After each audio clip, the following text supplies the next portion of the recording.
Meditation is like medicine for the mind. And as with physical medicines, some of the things you do in meditation are good for particular instances, in particular problems, and not good for other problems. And there are some things that are good across the board.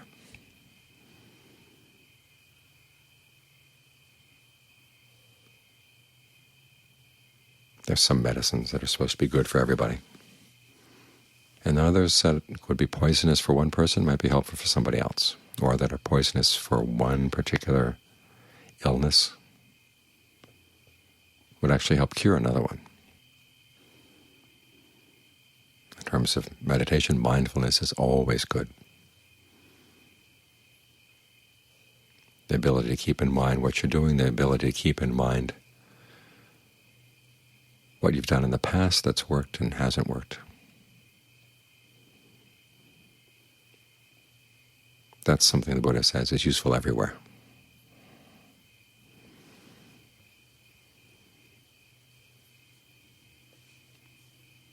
And then there are other qualities that you have to really know what they're good for, when they're good, and when you have to put them aside. Like your thinking in the meditation, directed thought and evaluation. You need these in order to evaluate how things are going with your meditation, but you can't sit here evaluating things all the time, thinking about things all the time, because sometimes the thinking goes away from where it should be, pulls you out of the present moment, or it simply gets in the way of settling down further. It may help you get down to a certain stage of the practice, but then it gets in the way of settling down to deeper stages of the practice. So you have to have a sense of when the thinking is useful and when it's not. For instance, if you simply have trouble settling down with the breath, the mind is not going to settle down. You have to think about other things, things that will make you more willing to settle down. You've got plans for tomorrow or plans for the next day. One useful thought, of course, is that you may not live to see tomorrow or the next day. Something could happen very easily tonight, and all those plans would be for naught. In the meantime, you've wasted a really good opportunity to get the mind ready to go. If you're feeling angry at somebody,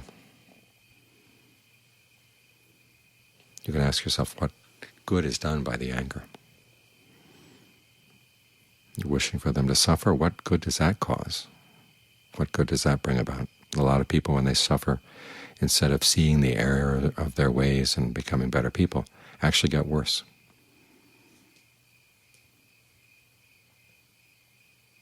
So you develop thoughts of goodwill, first for yourself, then for the other person. If goodwill is hard, then remind yourself that you're sitting here angry, eaten up with the fire of anger. And if that other person could know that you're angry with them, the person would probably be pleased. You're ruining your meditation over them. Do you want to please that person? It's not the kindest thought, but it's an effective one.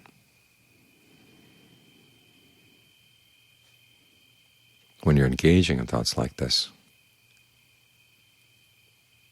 you should try to develop a sensitivity to where exactly the real problem is and how you can give it a karate chop, because you don't want to spend the whole meditation thinking thoughts of this nature. You want to think just enough so you can get the mind back in the mood to settle down with the breath. This, of course, is a skill. It takes time. But after a while, you begin to realize where your sensitive points are. You go straight for those. If you're feeling depressed, feeling discouraged in the practice,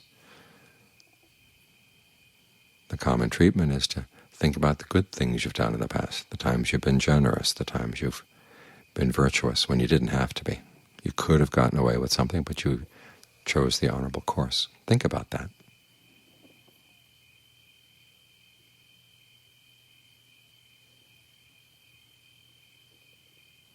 So that's one use of thinking. Get the mind in shape to settle down. And John Mahabua gives the example of a tree. Some trees are standing out in the middle of the meadow. And if you want to cut them down, there's no problem because there's no other trees around them. Other trees, though, are in a forest, and their branches are entangled with the branches of other trees. So before you can cut them down, you've got to trim the branches. And be very, very careful about which direction you cut it, so it actually comes down to the ground and doesn't start leaning on another tree.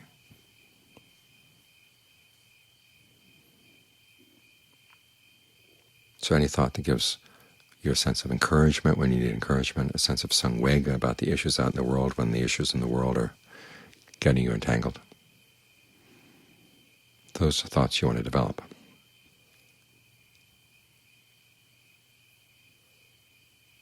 And then you come to the breath. In the beginning, you've got to evaluate the breath. How is the breathing going? Which kind of breathing do you want to settle in with right now? Is the mind ready to go to subtle breathing right away, or does it have to deal with the grosser aspects of the in and out breath first? Especially if you've been meditating all day, you may find that it's very easy to go quickly straight to the subtle breath. That's fun.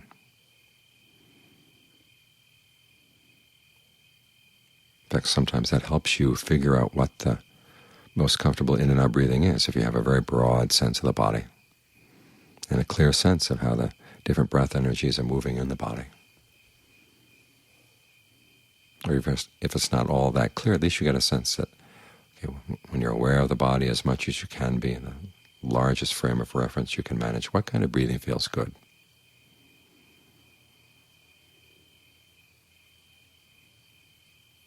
And you may want to experiment a little bit with it.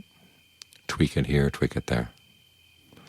Notice if you're squeezing the breath out at the end of the out-breath, pumping it in at the end of the in-breath, or if you're trying to pinch off the ends of the breath so you can see clearly, now is the in-breath, now is the out. And that's an unfortunate habit most of us have, is that we try to make a little pinch in the energy to be very clear that now the out-breath is stopped and now the in-breath is going to start. That's one thing that cuts off the possibility of getting into a nice state of rapture. So when you breathe out, you don't have to pinch the end. When you start breathing in, let it happen on its own. These are some of the things you can notice. And when things seem well, then you might try to settle down. This is a question that's often asked, how much directed thought and evaluation is necessary? And the answer is, well, how much do you need in order to have a sense of ease in the body? You can think of the dog lying down. It lies down on the ground, and whoops, there's a rock. So it gets up and it scratches the rock away. Then it lies down again, tries it again.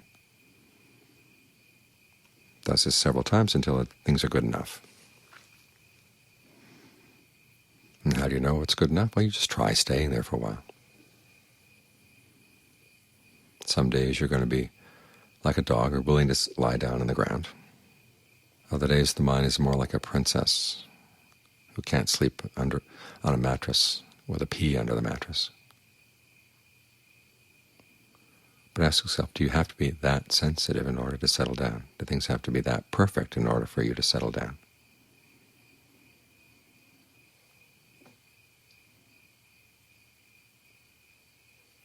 Then try to focus in on one spot and be at that spot, inhabit that spot.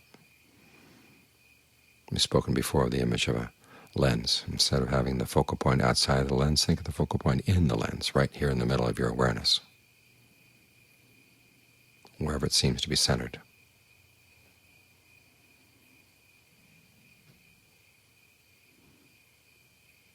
And put your energy into maintaining that focus, that sense of oneness.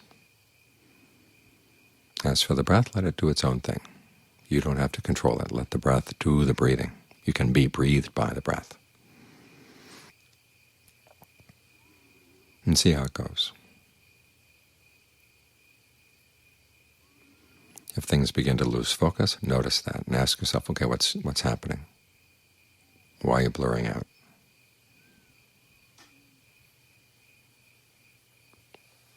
So you settle in, and as long as things are going well, you don't have to think too much about it. It's only when things are not going well you pull out a little bit, try to analyze it. And keep your analysis focused on what's happening in the present moment. If you find it gets carried off into larger thoughts about Dharma books you've read, or analysis of you as a person, you're a good meditator or a bad meditator, those are not things you want.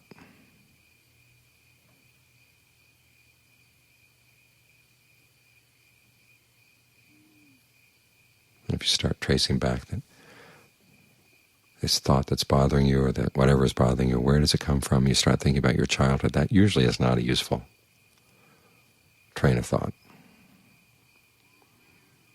The issue is that right now you're using that strategy, right now you're going for that particular thought. What pleasure are you getting out of it now? What pleasure do you expect to get out of it now? Pose that question in the mind. And if the mind refuses to answer, say, okay, if you don't want to answer, I'm not going to cooperate, and you go back to the breath. You try to keep your thinking as focused as much as possible on issues in the present moment.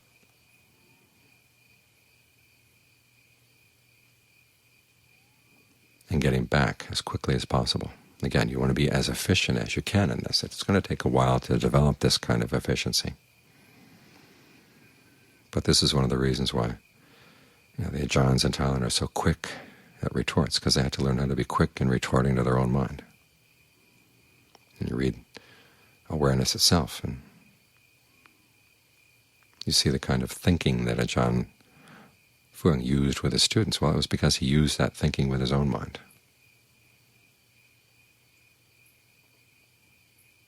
Try to go straight for the jugular and then back to the breath.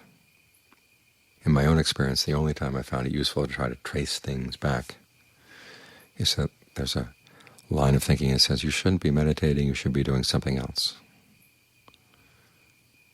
You could ask yourself, well, where did you pick that one up? Who would have said that? Why would you have picked it up from that person? Do you really agree with that person thinks? Does that person know?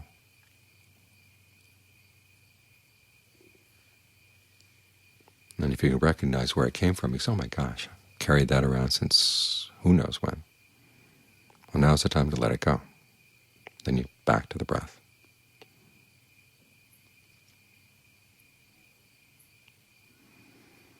As for the question of when you're settling down, what jhana are you in, save that for the end of the meditation.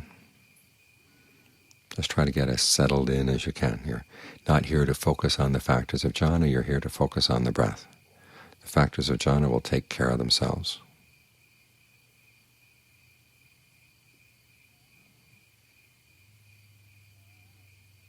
Because if you're interested in the breath, trying to get the breath as calm as possible, trying to get the mind as calm as possible.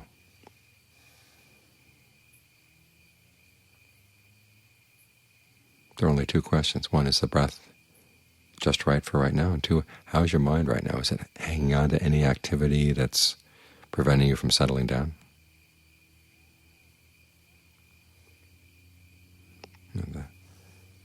The lists of factors in the jhana are useful here simply to give you an idea of what you might look for that you might be holding on to, whether it's directed thought or evaluation, or if it's the rapture.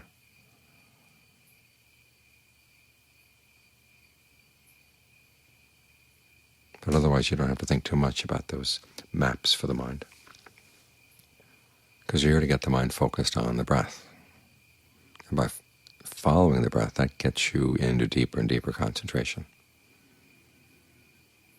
If you keep running back and forth, thinking about the breath, and then running back to what you remember from the books, the mind isn't still, the mind isn't settled in.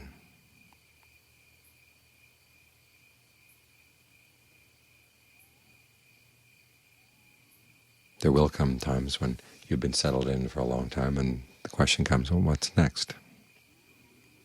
Usually the answer is, this is what's next. Just stay there and get so that you're really settled in, really good at maintaining that, because there's a lot to be learned from maintaining a state of concentration.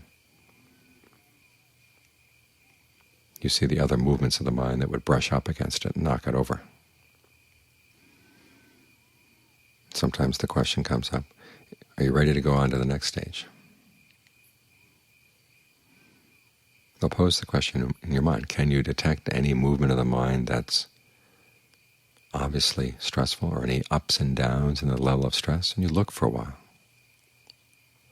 And if you don't see anything, you say, well, this is not the time yet. Go back into concentration. Again, there's a movement back and forth between testing a question.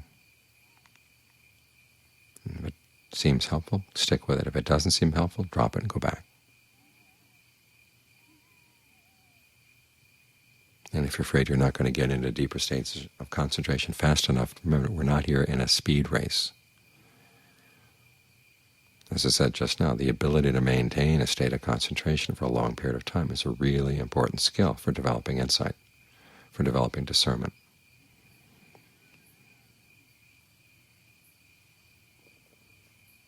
Because you get hands-on experience with dealing with the fabrications of the mind and keeping them tuned in to one level in lots of different situations while you're sitting here with your eyes closed, while you're moving around, dealing with other people. If you maintain that perception that's holding you centered, you'll see a lot of the movements of the mind you wouldn't have seen otherwise. That's one of the ways in which discernment arises.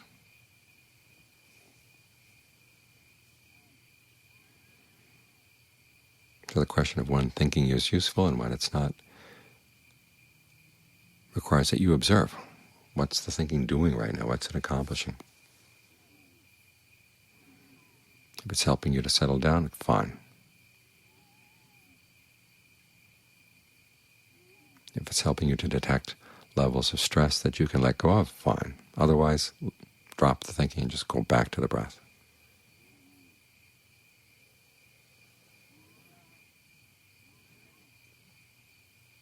That way you get a sense of the right time to use the medicine and the right time to put it back in the cabinet.